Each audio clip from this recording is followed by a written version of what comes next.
যে একটা ডিম ভাজতে হলে কত ধাপ, এগুলো আমি শিখে কি করব? এই যে এখন যে 6-7 যে ধাপ শেখানো হচ্ছে, ডিম সিদ্ধ করা কয়টা ধাপ, আবার বিছনা ছাড়ার নাটক করা হচ্ছে, এগুলো কি কোনো লাভ আছে? আমরা নাটক করে কি করবো? আমি তো এমনি বিছনা ছাড়তে পারি, এটা আবার স্কুলে নাটক করে দেখাতে হবে কেন? না আরে সবাই যদি নায়ক হয়ে যায়, সবাই যদি শেফ হয়ে যায়, তো দেশকে সামাল দিবে, রাষ্ট্রকে সামাল দিবে। 5 যে বোর্ড পরীক্ষা হতো সেটাও সরিয়ে দিল, মানে মানে বাচ্চাদেরকে মানে পুরো ফ্রি করে দেওয়া হচ্ছে।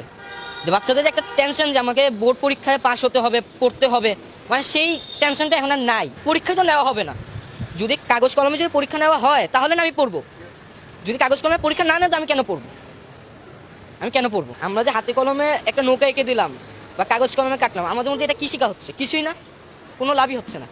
যদি আমরা খাতা কলমে পড়ি, যেমন তীরচিহ্ন 2 2 4, হ্যাঁ আমি এটা বাসা থেকে পড়ে আসলাম, 6 আছে, 4 আছে, 5 আছে, কি হবে? 4 হবে। তো এখন তো এই সিস্টেমই নাই। কি ইন্টারনেটে ঢুকতে হবে কেন? এখনের যে বিসিএসরা, তাদের সময় তার মোবাইল ছিল না, তারা কিভাবে এত জ্ঞান অর্জন করেছে? তারা তো বই খাতা দিয়ে জ্ঞান অর্জন করেছে, তা আমাদের কেন এই গুগলে ঢুকতে হবে? আমরা যেমন এই যে ডিভাইসে ঢুকতে গেলেই তো আমাদের গেম খেলার মন চাবে, আর অন্যান্য কিছু, যেমন ইউটিউব থেকে কিছু ভিডিও দেখে নিই, বা আম্মু থেকে মোবাইল নিলাম, আমি অ্যাসাইনমেন্ট করব, কিন্তু 2 মিনিট পর আম্মু এসে দেখবে আমি গেম খেলতেছি। তো এটা তো আমাদের উল্টা গেমের দিকে মন যাবে, ভিডিওর দিকে মন যাবে। তো এটা থেকে দূরে রাখার চেষ্টা করবে, কি উল্টা আমাদেরকে বাড়িয়ে দিচ্ছে, মানে তোমরা যাও গেম খেলো, ভিডিও দেখো, এটা তোমাদের ইচ্ছা।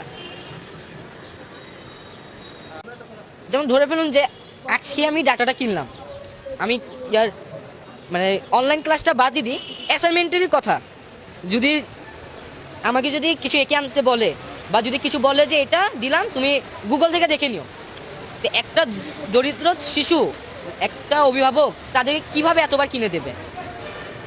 একটা সময় তো হয় যে আমি কয়বার, আমার যদি যার খাওয়ারও পর্যন্ত টাকা নাই, সে নিজের শিশুকে তো এমবি কিনতে দিতেই গরিব হয়ে যাবে। মানে আমি যে ডাক্তার হব নাকি ইঞ্জিনিয়ার হব, এটা আমি কোন সময় গিয়ে আমি আর্টস নিব, সায়েন্স নিব, এটা তো তারা কিছুই করতেছে না। বাস এরা 19 সরিয়ে দিল যে বোর্ড এক্সাম নাই, বোর্ড এক্সাম নাই, ফলে আমরা মানে বোর্ড এক্সামই তো নাই, পড়ার কি দরকার?